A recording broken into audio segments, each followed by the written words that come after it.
How to find blocked numbers on iPhone. To get started, first of all go ahead and open up the Settings application on your phone. Settings allow users to customize, control, and secure your device.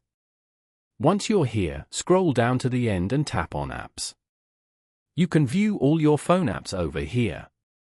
Then, scroll down the main list of settings until you find and tap on the phone. Scroll down to find and tap on Blocked Contacts as shown. Now, you can view all the contacts that are blocked. You can also add new contacts to block by tapping on Add New. By blocking contacts, you will not receive phone calls, messages, email, or FaceTime from the people on the block list. Following these steps, you can easily check your blocked contacts on an iPhone. Thank you for watching.